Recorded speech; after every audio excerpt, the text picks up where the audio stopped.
欢迎电视机前的观众朋友走进天津卫视的大型情感节目《爱情保卫战》。亲爱的观众朋友，打开抖音搜索“爱情保卫战”的官方直播间，并添加关注。我们已经在每天晚上的8点到10点开通了直播，我们的情感导师会在线帮您答疑解惑。先让我们来看看今天我们情感疗愈团的老师们都是谁。大家好，我是于波红。从爱情走进婚姻，爱情依然是婚姻的润滑剂。大家好，我是新唐米娜。愿有情人相爱容易，相处不难。认真倾听，真诚服务。大家好，我是赵川。大家好，我是曹鹤阳。情感生活遇烦恼，打开电视看爱宝。哎呦，好！大家好，我是你们的老朋友曲伟。想要被爱，放低姿态。接下来让我们请出今天的嘉宾朋友，有请。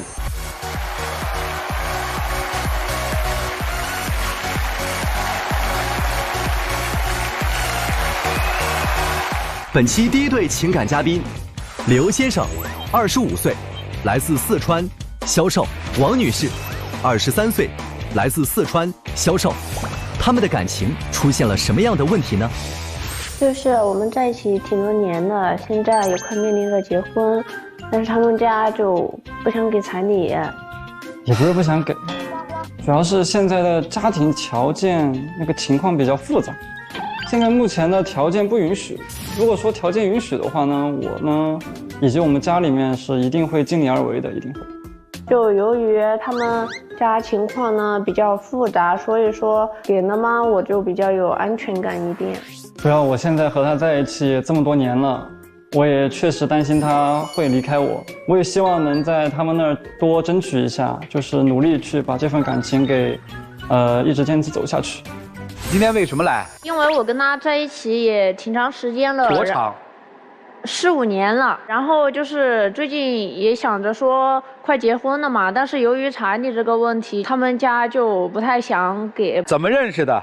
大学的时候认识的，然后后面了解了他们家的一些情况，然后就他们家经济条件不是很好嘛。之前他妈妈说，我和他2个人是真心相爱的话，就是彩礼这个问题，可有可无。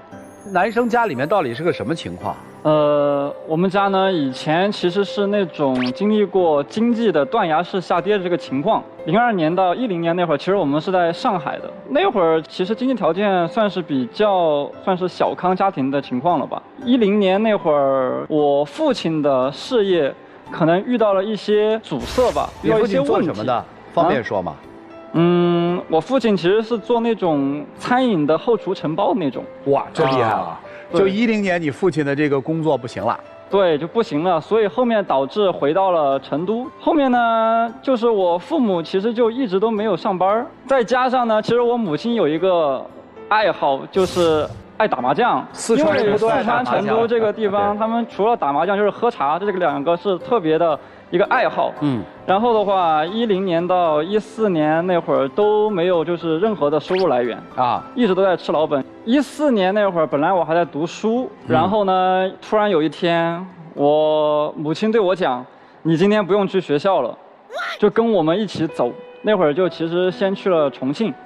然后接着又去了北京，然后最后落座了南京这个地方，租了一个大概10平米左右的房子吧，一家4口待在那个小出租屋里面。从15年，因为我母亲觉得我还是应该继续完成学业，因为那会儿才在读初中，就让我跟随我妹妹还有我母亲，我们3个就回到了老家，然后我父亲就还是继续留在南京工作。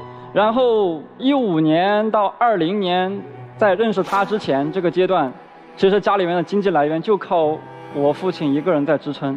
我跟他20年认识了以后，其实家里条件真的可以说是身无分文吧，可能家里面存款就寥寥无几。我们从去年其实就在考虑那个谈婚论嫁的事儿了。这个谈婚论嫁的事儿就卡在了一个问题上，彩礼方面。其实我今天来也就是想要一个答案。彩礼对于结婚这件事儿，到底是起到一个决定性的、关键性的作用，还是说只是一个附加的一个条件？我就想知道这个问题，因为我们家经历了这么多变故，家里面的经济条件也确实没有以前能行。对于我们现在而言，可以说是有压力。我父母可能就觉得彩礼这个东西其实就是一个仪式感，所谓的走个过场。一个女生她真心想和你在一起，真心愿意和你在一起，她是可以不要这个彩礼这个东西的啊。我今天就想要一个答案。好，女生要多少彩礼啊？就我们那边差不多不高也不低的话是8万8。男生的这个情况，谈恋爱期间了解吗？了解，就是他家里面有一个妹妹，那会儿他妹妹也过过比较优越的生活，然后现在依然还是这样。然后彩礼这个东西不是说就是给我一个人的，因为以后我跟他结婚了，然后就是我们2个人相当是一个小家庭，彩礼这个东西就是这个小家庭的一个启动资金。你的意思是他们家是有能力给你彩礼8万的，是吗？因为你说他妹妹过着优渥的生活，这个过去。不是过去，现在吧？就是从以前到现在，他妹妹过的生活都相对而言较好，就是比他要好一些。可能我妹妹她读书就是成绩比较好，所以说我妈妈在我们的眼里的话，就感觉像是比较偏向于我妹妹一样，比较偏爱她、宠溺她。所以对于我妹妹的要求，她是可能算是那种有求必应的，就可能对于我的事情就不那么上心。就是我想问一下，就是单纯的问啊，没有挑事儿的意思啊，就是你有了解过你父母的意向吗？就是如果你妹妹结婚的时候，你妹妹要不要彩礼？我亲自问过我母亲，我问她，如果我以后我妹妹谈了个对象啊，谈到要结婚的这样的那个地步的时候，你们是希望男方就是有房有车，然后还要给多少彩礼，还是希望就是哪怕他一穷二白都可以跟他在一起？他们其实给我的一个态度就是，只要他们2个幸福就可以了，说得很笼统。好，就这样。我们再细节一些，就是为了娶这个姑娘，你大概或者说你和你的家庭大概做了哪些筹划和准备？21年以前嘛，就是我母亲啊，她还是我行我素的那种状态，觉得我还小，可能结婚论嫁还太早了，所以说她可能以前没做过什么打算。然后21年以后，知道我跟她谈了一段时间过后，可能觉得啊这个女孩子还不错，然后呢。我母亲就也出去工作去了。我母亲现在在广西嘛，也跑去外地了。然后我父亲呢，也在山东，也在外地。所以说我们现在是属于那种分居的状态。但是3个人都在努力的挣钱上班。哪3个人？我和我母亲和我父亲，我们3个，他们其实也为了我的就是以后结婚而努力。但是呢，现在一个主要的问题就是年底的时候，我和我父亲。才帮我们办了一套婚房，交了首付。如果以后要结婚，可能拿不出太多的钱，除开彩礼，还有那个婚宴酒席的钱，还有一些杂七杂八的一些费用。对于我们现在这个家庭而言的话，可能就是一家3口倾尽全力，已经付了一套房子的首付了。对，是这意思吧？对，女生听明白了吗？就是他们现在这个家庭是没有能力支付你8万多的彩礼的。但是他又不是裸婚，人家有一套那个婚房，交了首付的，只不过以后你们要面临慢慢还贷也好，就是现在他的实际情况是这样的，你是怎么想的？当时就是买房子之前，他母亲答应他就是给他出一点钱，然后到就是买房子的那天付钱的那天，然后他母亲并没有出1分钱，那个钱都是他和他父亲出的，然后后面还差几千块钱，都是问我这里借的。你挺有意思啊，你把他父亲和母亲给分开来去做一个衡量，是心里有芥蒂吗？对于他母亲啊，这很简单，你的父母现在离婚了吗？没有。那就是嘛。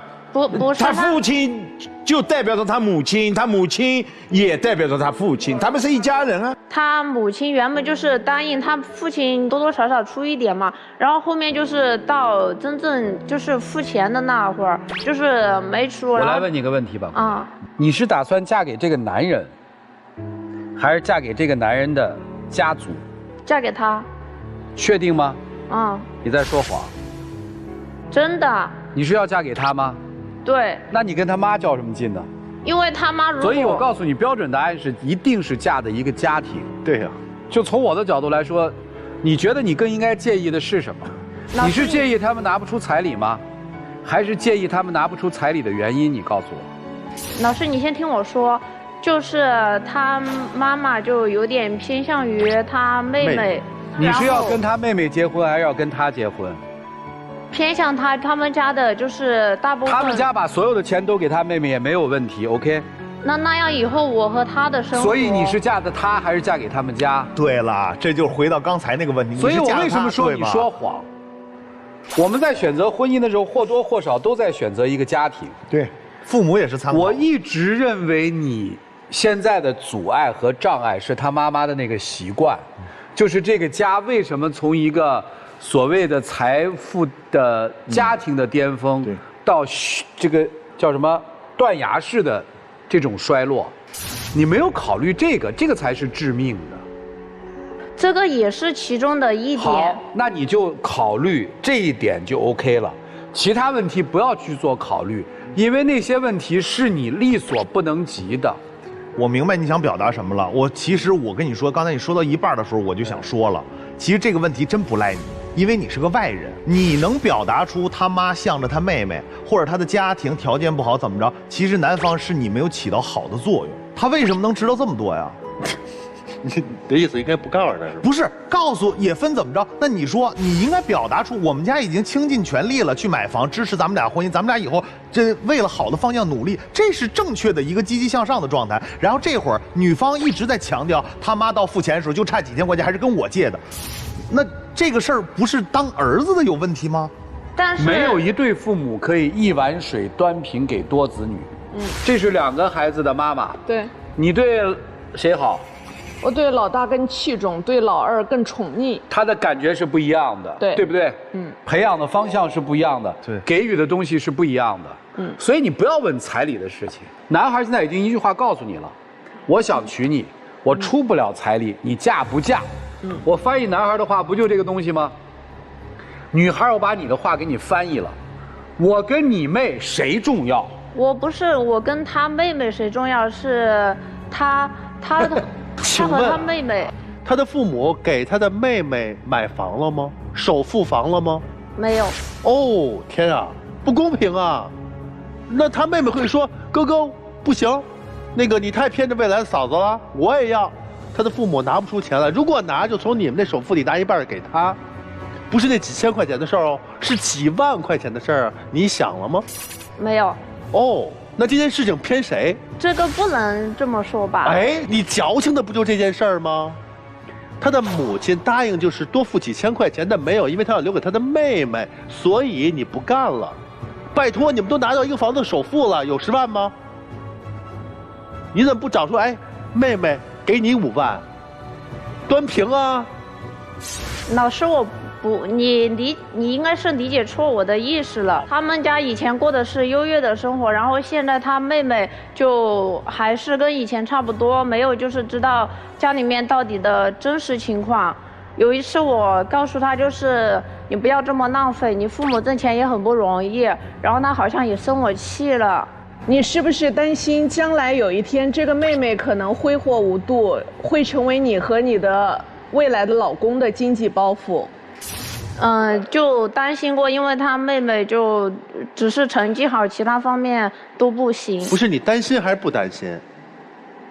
担心。你未来的老公也就是你男朋友，有对妹妹做过什么让你不能接受的要照顾她的事情吗？他是一个扶妹魔吗？你的担心从何而来？就是他现在父亲已经就是50多岁了，母亲他们现在也工作不了多少年了，妹妹就还是活在以前的那种生活里，然后就给他们家庭也造成了算是一种压力。就是不想嫁嘛。对呀，彩礼只是一个说事的方面嘛。是啊，你怕妹妹未来成为你的负担。其实翻译过来就是你没看上他们家庭。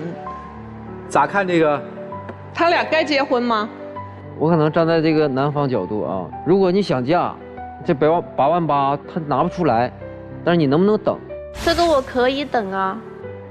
那不就得了？我1年我抽出来，我2年、3年，你可不可以等？但是时间肯定不能太长，不能就是一直拖着，因为人也会一天天的变老。如果说时间长了，到时候你反悔了怎么办？那你这8万8，你问问你对象，大约多长时间能？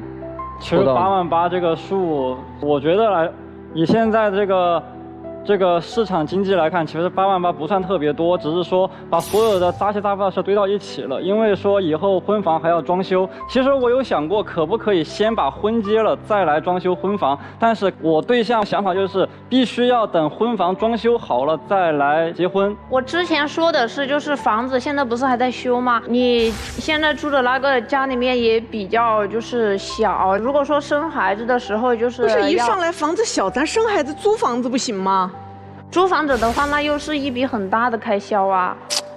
事情只要梳理清楚，其实特别简单啊，只是说身在其中的人不愿意去面对一些问题。对，你真的去直面这些问题都不是问题。包公兄，女生说，钱不到位，我可以等。他不能等。他刚才说了，我不能等那么长时间。老师，你听我说，就是他家里面现在他和他爸爸都在很努力的挣钱，然后就是妈妈没有努力他爸爸和他都非常的节约，但是他妹妹就是不是对呀，有点我没说错呀，浪费钱。我觉得跟你有对他啥关系啊？他觉得阻碍了他认为他们妹妹现在花的是他们的钱。你或许认为我。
他过的生活比他妹妹可他愿意呀。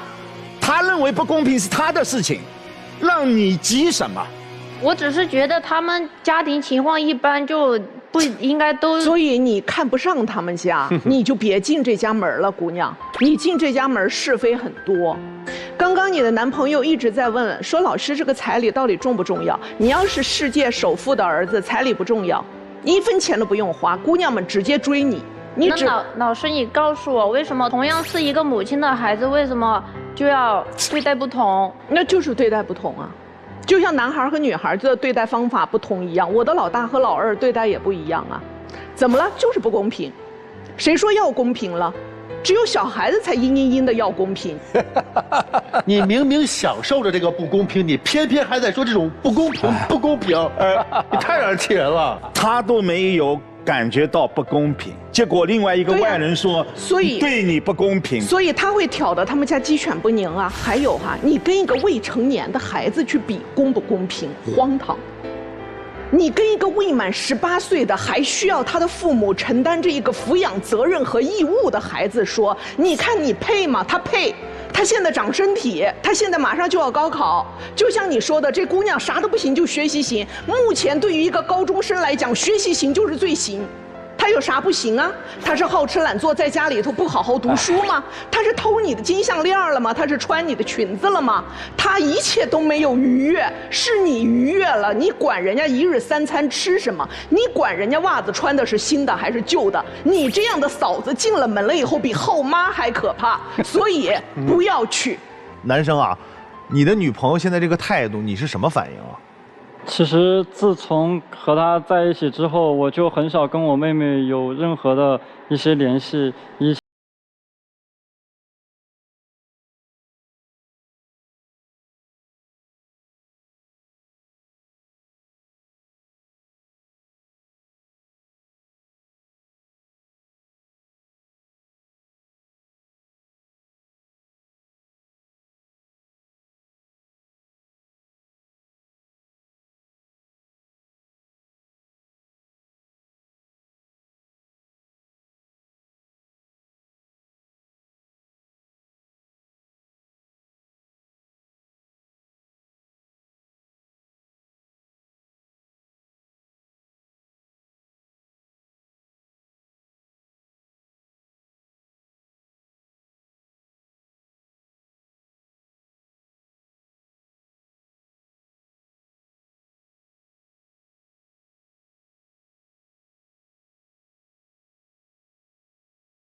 奉劝男孩几句，我真的个人观点，你在这件事上没有起到好的作用。对，你要不念叨，不发牢骚，没有那些负面情绪传递给他，再加上他的性格跟他的极端思维，不会走到现在这个程度。我说完了。我们识人不能看外表，要看他内在。这个人是否善良，才是我们决定能否和他走完余生的基础条件之一。第二，要明事理，懂分寸。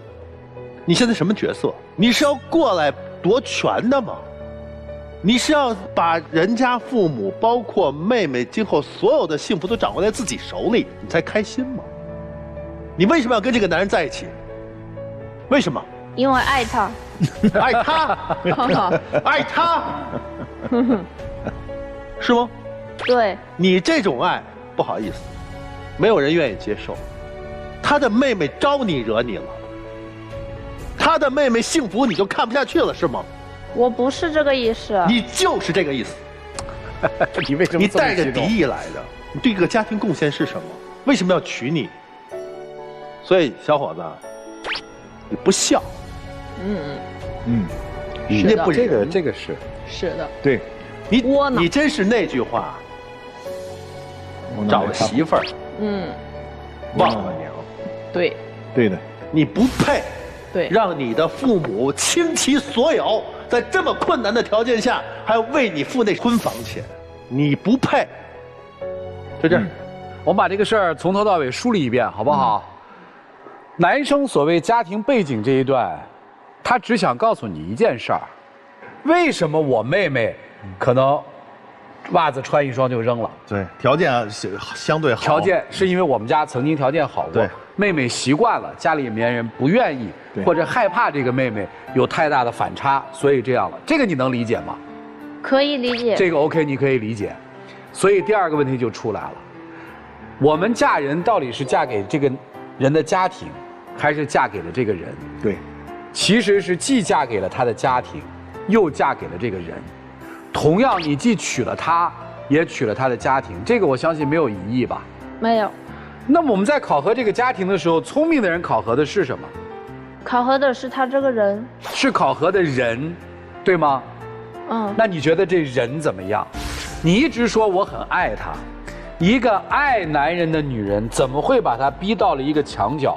我把这话直接翻译一下，哥们儿现在就是没钱娶你，因为我要娶你，我已经花光了所有积蓄。对，下面除了你认为的8万8的彩礼之外，我还要装修房子，除了装修房子之外，我还要给你办婚礼，对，还有酒席，还有各种钱。这个钱可能我心里暗自算了一下，你算是多少钱？你算过这账？30、40万肯定要有的。你看，他是算过这个账的。这就是你说的，你爱的男人家里面付一套婚房的首付都已经拿不出来了，你现在非要说30、40万，我们把这事儿办了。他到哪儿给你抢这30、40万？你告诉我。他今天就是把他妹妹所有的外卖给断了。从吃100块钱一份的外卖，吃到了5块钱一份的外卖，你这30万得攒多少年？听懂了吗？这个家庭的这段经历，恰恰造就了这样一个能吃苦的、比较务实的你的男朋友。对，你应该感谢他的家庭的这段经历。你是没有眼光的一个人，或者你目光不够长远，你并不知道你未来的那个应该叫什么？对，小姑子。你不知道你未来的小姑子到底是能走到哪一步，走到哪一步，对，是一个什么样子？你只看到了眼前这点事儿，你在讨论所谓的公平。这个世界首先没有公平，其次又回到了婚姻的本质。婚姻的本质是过好你们俩的日子，把门关起来，不要四处去探。探什么探啊？有啥好探的？既是嫁给了他，也是嫁给了他的家。嫁给了他的家，你就得接受他的家。他的家庭就是这么一个家庭，不接受你走。你要是我闺女跟我探讨这事儿，我肯定首先不，我根本不会跟你探讨什么彩礼问题、房子问题，我就关心一点，就是家里面这个家道中落的这个影响，对这个男生到底影响有多大？他有可能产生什么样的性格？我一定会跟你探讨这个。如果这臭小子是我儿子，他的女朋友这样，我就跟你探讨一个问题：关键时刻帮妹妹还是帮媳妇儿？肯定帮自己的亲人。听见没有？婚姻对他来说不重要。关键时刻帮妹妹还是帮未婚妻？帮亲人。啊？亲人。你看，对，两个答案都是帮亲人，但是已经测出了一个问题了，在他的心目当中。血亲关系远超姻亲关系，听明白了吗？那老师，你帮我分析一下，就是以前我跟他上班没有住的地方，然后睡在车子上，甚至有些时候就是饭也吃不饱，这都怪我自愿吗？好，如果你是，我就当你是我闺女儿，好吧？我就。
先生，34岁，来自黑龙江，玻璃厂员工。张女士，32岁，来自吉林，家庭主妇。他们遇到了什么样的情感问题呢？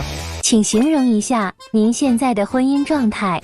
我们的关系好像是现在全靠着给孩子一个完整的家在维持，天天回到家里面对的就是喋喋不休的争吵。我现在觉得特别累，我每天一个人带着双胞胎儿子，特别辛苦。他又不让我省心，我有时候觉得干脆离婚算了。你们之间最大的问题是什么？每天回到家里第一件事就是查我的手机，每次跟我母亲生气之后，就会跟我去大声的吵架，甚至动手。这样的日子我怎么过？我感觉我们的婚姻充满着欺骗，这么多年的付出，就像笑话一样。我对他之间已经没有信任了。结婚几年了？领证结婚20年。然后我们是那个19年在老家办的，习俗上算是19年结的婚，对，法律上算是20年结的婚，对，因为我们后领的证。现在宝宝多大？我们家孩子今年快2周半了，他也是一对双胞胎男孩。来这儿是为啥？就是在23年底的时候，我发现我老公出轨。就是我是一名宝妈妈，我怀孕的时候就是月份大一些，我就不上班了，我妈也辞职照顾我，然后我在家就是带孩子跟我妈，我们在天津宝坻住，然后我对象在北京上班，就属于就分开嘛，然后他1个月回来大概其实1次或者2次就放假或者请假回来。因为他那厂子比较忙，假期就少，平时也会关心我嘛，就打电话之类的。然后后期就是到23年上半年，然后我们就联系的，就是像这种联系的频繁度就减少了。我找他老没有时间，要么就是出去陪领导了，要么出去吃饭了，我就感觉有点不对劲儿。然后我有一个习惯，就老爱翻他的手机。然后因为他越来越不对劲，我就更爱翻他手机了。我就看他手机里 QQ 上，我就点进去了。我顶上看写个老婆，后来我很气愤，我就把手机拿过去了。你有几个老婆？你没事你管人了叫老婆？那个是游戏里面的 CP， 玩游戏的那种叫。我总不信他这种，就是说每次一问他就游戏，每次一问他就游戏。然后他每次刷，就是我刷快手比较多，他刷抖音比较多，他的抖音也卸载了。我就很纳闷，他这手机里少个软件，我就给安装上了。安装正好他那个没有删除聊天信息，有2个，就是不同的人聊天，就是挺暧昧的。像一些表情符号，什么我想你啊，晚安早安，2个都是同一个人。他只是一个那个虚拟的嘛。我每次说网络上的，我根本就实际上根本不认识。好像也是没有见面，但是也属于精神出轨，他也是一种出轨，是吧？他聊天信息中还会有半夜，就是因为不回家，他在宿舍嘛，就光膀叼着烟的视频，就是对方和他视频，然后那顶上他会有一张截图，为什么有一张截图呢？因为对方说他不吱声或者回答慢了，他不高兴了，好像是他给发过去一张截图啊，是因为没有网了，你那边怎么地？要跟他解释。那顶上还会说啊，平时你怎么不玩王者，不来陪我了？这2天怎么地的，挺过分的吧？然后我就再三逼问他，他跟我说就是网友，刚认识打发时间，就敷衍我。其实这个东西后来基本就全卸载了，我也不联系了。本身我也不认识，只是网上随便叫一下嘛。我用他的身份跟那个抖音的聊天那个，我说我老婆发现了咱俩聊天了，然后我老婆那个跟我吵起来，我特别生气，我都不想跟他过了。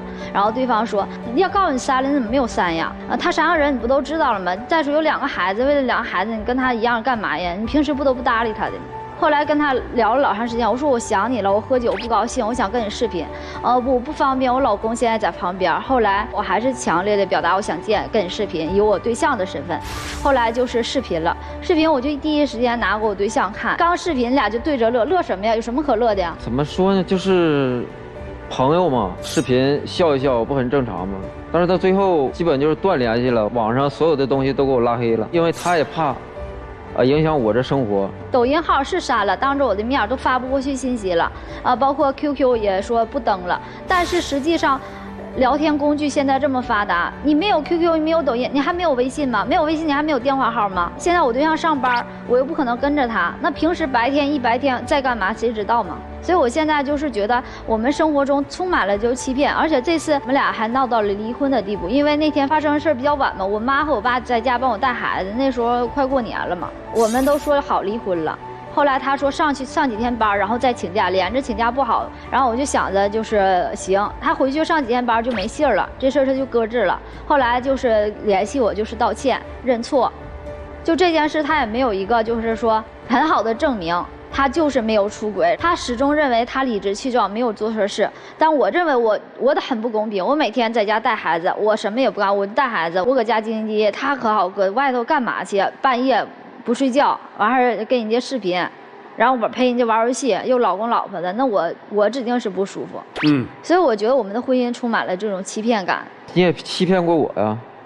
我怎么骗你了？婚前流产，也没跟我说过，导致那个。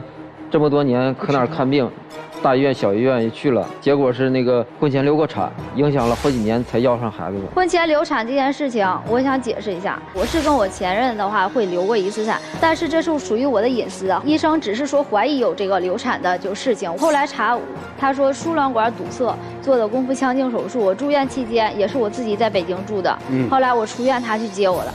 恢复1年，我就怀了双胞胎嘛，然后生出来，我也没说对不起，因为这件事我孩子没有，这不孩子也出来了吗？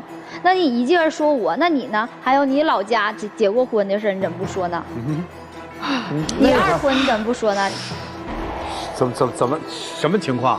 反正那时候岁数小，就是在一起不到1年，完了因为感情不和就算了。他那种是婚纱照也拍了，彩礼也给人家了，然后老家也所有的东西都办好了，只不过是说他俩婚后没合适，然后分开了，没领个证，但是这也叫一段婚姻呢。没领证不就算不结婚吗？有孩子吗？没有。不是，那你婆婆这个事儿没跟你说吗？我当时第一次去他家之后，完事儿所有人都不会告诉我，是我看他手机之后我才知道的，而且他有婚纱照，你知道吗？就是结婚照。我发现的，当时我发现我非常气愤呢。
长时间将近1个月，他也知道，但是他也没说不给这个钱，可能是年底给吧，等那个地包出去。他永远都是今天推明天，明天推后天，一点一点往下推。婆婆没有信守承诺，是吧？我婆婆走了，我月子里我就乳腺炎了，我又吃药，又不敢给孩子吃奶了，又不敢喂奶，就因为这件事儿。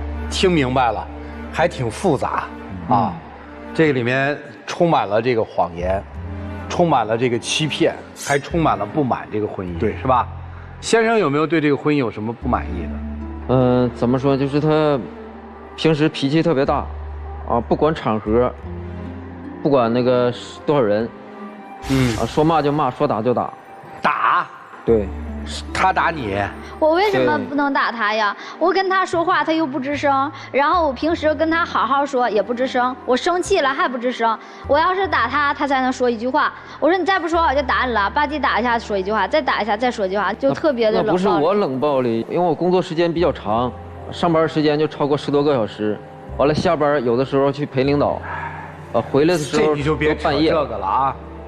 那位抖音上的女士是怎么回事啊？那只是一个游戏，你也不是跟她聊嘛，所以不要扯这个，咱们不要那个环顾左右而言他，直面问题。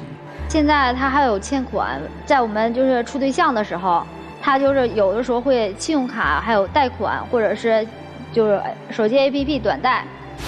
这我们在婚前的时候，我已经给他还过2、3万，就是不止一次了。然后有的说不够，我妈还给他还过。然后我们19年办完婚礼，我还给他还1万。然后现在就是领完证又发现钱又还。然后我19年底的时候，我又发现他借款了。他现在借的钱去哪儿了，干什么用我也不知道。但是他手机里还有一些什么 KTV 的消费记录之类的都有。他跟我说他去投资了。不是，你到底欠了多少外债啊？我现在不确定。2万多块钱。他跟我说1000多，现在2万多，这比例有点大。那钱干嘛去了？买股票了，就是自己工厂的内购。对，一个集团的。哦，那得有那个证明文件呀，认购书啊。拿出来给老婆看看不就完了吗？在 APP 上呢，我也给他看了，但是他不认。他那种就是软件，我不太看明白。所以今天来的目的是啥呀？我就希望他不能再借款了。他前段时间还请假出去买彩票，然后他又出轨这件事儿，我其实很气愤的。但是我为了孩子，我不忍到现在。哎，你那么痛苦，你就离了呀？换一个问法吧，现在不有宝宝了吗？你也发现他在外边，咱就是暂定他是精神出轨啊。通过你表达我作为一个妻子，我不喜欢你这样，而且我还看见你们聊这个，我不开心，我不高兴，看着孩子面子，你能不能不这么做？你觉得他还有救吗？你这么回答一回。他得看住了。你觉得你得看住了，他才会改，甚至说看不住他都不会改。对，那这就是自己给自己枷锁，这个折磨呀，就是。那我们就可以开始说说这事儿了。伯鸿兄来，人看得住吗？看得住人也看不住心啊！对呀。如果你们2个人仅仅为了2个宝宝，让这样已经家将不将、婚将不婚，这样的一个破碎的婚姻还要维系，最后把这样的责任都转嫁到了孩子，很不公平。他们在这样的家庭生活当中会很压抑，但是他们没得选，因为他们小。等到孩子长大了，你去告诉孩子说，妈妈当年不离婚是为了你们，孩子会告诉你2个字，活该。所以如果2个人真没法过了，好好想一想，如果仅仅为了孩子我们去维系这样已经破碎的婚姻，这也是一种悲哀。谢谢。蒋先生当时是因为什么要跟你的老婆结婚的？因为我们已经认识了，已经谈了7、8年吧。结婚之前他不这样，可能是生完孩子之后，就是表现得特别敏感啊，每天回家都要查手机，多花一点钱都不行。是在您和抖音的那位女士聊天之后，他查手机的。之前也查，以前可能我那个借过钱，跟那个朋友有过债务关系。起初他是因为不放心经济，对。后来开始不放心你的一个品行，男女问题。怎么说男女问题这方面我一直没解释，但是我感觉我需要解释一下，就是每天好多家里的事儿，或者是工作上的事儿、生活上的事儿，跟他去沟通，跟他去谈，根本就无法沟通。所以我是一个怎么说呢，是一个游戏里的朋友吧。然后对于女人来讲，最生气的还有就是，你的那个暧昧对象说的那句：“他是什么样的人，你不知道吗？”因此也就是你出卖过老婆无数次。早年跟你谈恋爱的时候，他是有自己人生的，但是在跟你结婚之后，他不但怀孕生子，而且完全失去了工作机会。对于他来讲，连跟外界接触都成了一个他得想象的事情。他得想象我的丈夫在忙什么，我的丈夫在玩什么，我丈夫觉得谁比我有趣。他的人生整个陷入到了对于未来一片茫然，对于自我完全否定。而当他听到自己的丈夫在跟陌生女人吐槽过自己时，内心的愤怒、愤懑和不安全感和不自信更加的强烈了。你可以说他现在整个人都变了，但是变的是什么导致的呢？如果你要问我的话，我会说，宁可那个子宫长在你身上，由你生下双胞胎，并且由你来哺乳，让你的妻子保持原样的生活吧。你的妻子原来想过解决这个问题，就是你的妈妈、她的妈妈一人带一个，她还可以出去工作呼吸一下，但是这个办法没有实行，她在家里带2个孩子。不管是因为她产后激素作怪，还是因为2个孩子确实累人呐，带1个都吃不消，你别说带2个。对于她来讲，她渴望被关爱，渴望被关注，渴望知道自己在丈夫心里头是不是还像过去一样有吸引力。她想求证的是，但是却总在你那里翻出了一些否定，她越来越崩溃。而他现在最大的崩溃在于，他除了有怒火，他什么都没了。他不敢离婚，离婚以后不知道该怎么去面对2个孩子，不想分离，自己一个人又没法带。他也不知道自己一旦出去工作的话，时间能不能够弄得开。他甚至都不确定他还是不是一个有吸引力的女人，因为丈夫已经把她逼成了一个在家里头只有家庭暴力和神经质叨叨叨的一个女人了。所以你要问我是什么改变了她，就是你们的双胞胎。你的妈妈可能也曾经这样改变过，我们每一个女人可能曾经都这样被改变过。如果在我们被改变的这一段期间里头，身边作为家属的那个就是不需要肚子被撑大在谢瘪，就是这位男士，不但不理解，反而嫌弃，不但不在家里提供内援，还要自己伙同外人在家里头生事端，那日子怎么过？今天你的妻子说不清自己想干什么，我知道她只想回到一个有安全感的环境里头去，能让丈夫踏实的跟她说一句我不会了老婆，以及老婆等到孩子们上幼儿园你就会出去工作的，老婆你会回到跟你结婚前一样光彩四射的人生里。可是现在她看到的你呢，否定否定再否定，你给她了一堆债务，你让他看到的是这一个男人情感上靠不住，经济上靠不住，他不知道还能靠什么，自己想吧。曹老师，你刚才男方说了，说这女方原来也不这样，对吧？是生完孩子以后这样了，对不对？就是你能不能把你跟这个网友诉苦的这个耐心稍微用在女方身上一点，因为女性是比较敏感的。就男性其实有的时候投入一点点，在女性那儿就感觉已经放大了很多了，这样你的日子会过得很好。但是他这个脾气，我有点受不了。他刚才说的有一点我是认同的，他说10句你都不带理他1句的，只有打1句才回1句。是，当然打人是不对的，你要多给回应的话，也不至于这样。我预判一下你们俩的未来啊，不用说这孩子由老家谁来带。以你们俩的现状，自己反思反思。您带一个，您带一个，一人培养1个孩子，不是正好一对儿吗？看看20年以后你们俩什么样。当然，能不能到20年，我不敢保证。这俩孩子在你们俩各自的思维熏陶下长大了，你觉得你的孩子变成你的一个影射下，各自的影射下，你觉得这2个孩子会有好的未来吗？每个人嘴里都强调为了孩子，为了孩子，你们哪儿为孩子了？你们俩天天打，再有一个俩孩子以后。真的找媳妇儿都变成一个非常恐惧的。如果我找一我妈这样的，天天打我爸这样的，我得多难受啊！他生气之后，他还会打自己摔东西。反之啊，我这样说就是反之啊，就说这状态，如果你的2个孩子像他爸一样的，一生气自己就跟自闭似的，啪啪啪摔东西，你害不害怕？他还会打自己。假如有一天你们俩人老了，你们俩看见孩子跟你们俩年轻人，你们后不后悔当年自己没有处理好问题，让孩子变成今天这样？你们后不后悔？女生啊，我觉得特别不明智。我已经闻到了说你会被家暴的一个味道，这个气息有了。当你主动出手的时候，他现在还在自己打自己，还摔东西，对不对？下一步就很大概率有可能向你举起手，自残或者摔东西，就是已经情绪到失控到极致。再迈过一步，他就同样的方法用在你身上了。你在这段关系里头，你找不到安全，找不到信任，你找不到幸福，然后你就去向他去索取，他不愿意给，觉得你烦，然后去跟其他异性去吐槽你，然后冷暴力你，所以这是一个恶性循环，怎么能够破局啊？各自问问自己，我在对方身上，除去孩子以外，他是孩子父亲、母亲以外，能找到他是丈夫或者妻子的那种感情吗？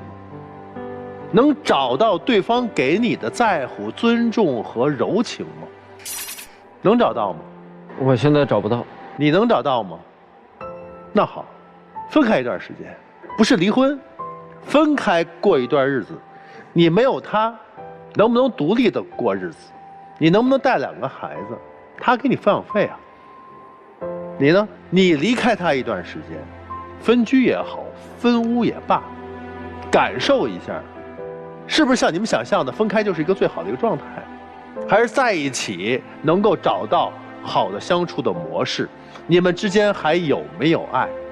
还只是一种报复，一种不甘又无能为力的状态，好吗？就这样。我们今天其实讨论了好几个伪命题，真的，就是你们自己的生活都被伪命题困扰了。男方是我只是精神出轨，玩了个 CP， 我又没真的干嘛，你跟我追究这个干嘛？女方是说，反正你出轨了，你就该怎么着？这是不是第一个伪命题？是吧？那么在生活里，这个命题怎么去解？这个命题只有一个解法：过还是不过？过去还是不过去？不过去这件事儿，那就意味着婚姻的死亡。如果婚姻还要延续，这件事儿必须翻篇儿。对吧？当然翻篇是有前提的，那个出轨的，不管是精神的还是肉体的人，你得认账，你犯了错误了，对吧？第二个伪命题就更有意思了，既往历史是不是能够作为对比和伤害的依据？双方辩手站在各自的立场给出了答案。女生说：“你欺骗了我，因为你曾经有一段婚史。”所谓的婚史就是没有法律认定的世俗认定的婚史。对，男方说，我虽然有婚史，我是瞒了你，我是不对了，但是你虽然没有婚史，但是你是不是还曾经有过一段什么样的历史？那到底我们俩谁欺骗了谁？两个相爱的人在揪彼此的黑历史，这日子还能过吗？答案是什么？想过这日子，这事儿必须得过去。你过不去，一辈子就憋在那儿了。第三，也特别有意思，生了孩子到底应该谁来带？这大概是中国人的一个特别好的一个命题。现在随着时代的进步，已经有标准答案了。谁生孩子谁带啊？对呀，跟爹妈没关系啊。没关系。你还在那儿纠结，生了孩子到底是我妈带还是你妈带？带是好婆婆还是不带是好婆婆？辩论这个命题还有意义吗？对，没有意义。帮你是情分，不帮你是本分，没有意义了。所以你们俩的日子就是基本把这些辩题和这个事儿放在一起的时候，你们俩日子过得有点扯了，没有一个是务实的。请问，他出轨是不是事实？你应不应该给你妻子道歉？自己想。应该。再问，你们曾经隐瞒对方的历史，对于正常人来说，是不是都是心理上的疤痕？这个疤痕该不该过去？再说，现在的生活就是这么一个状况，两个人是不是更多的应该讨论怎么生活，而不是讨论谁对谁错？你们自己去想，有没有感情？我估计曾经是有感情的，要不然不会纠缠那么久。你们自己考虑，好吧？谢谢你们，请回，请回，请回。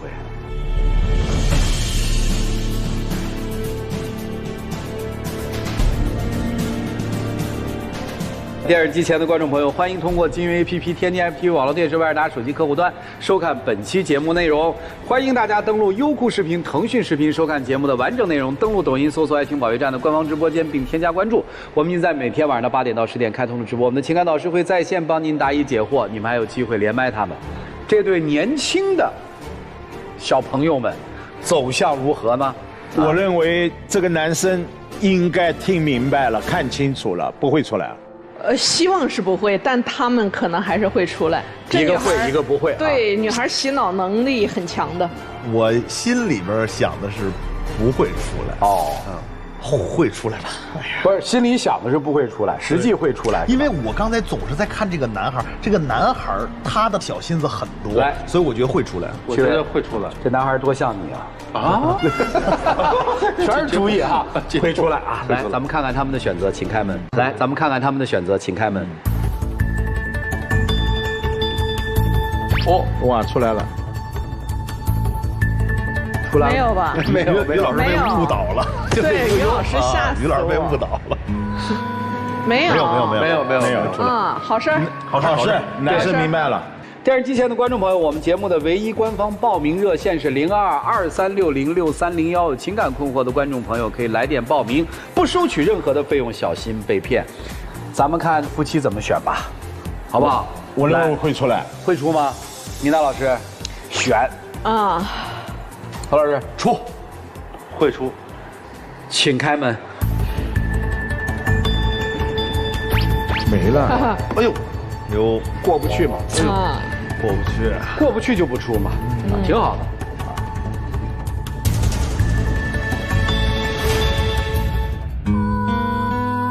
这场的结果特别好，都是好，至少我们做到了一点，就是让他们回去还有一个深入考虑的一个空间。对，别在这场上一冲动拉着手出来了，回家之后像什么事儿都没有，什么都没解决。对，我恰恰觉得就是老师们的一些话，给他们带来了一些刺激也好，有的聊了，带来了一些反思也好，可能对他们未来的生活的幸福都有很大的一个帮助。我们要再一次感谢这些嘉宾朋友对我们的信任啊，感谢他们的到来，同时也要感谢电视机前观众朋友的收看和陪伴。我们下期节目再见，谢谢大家。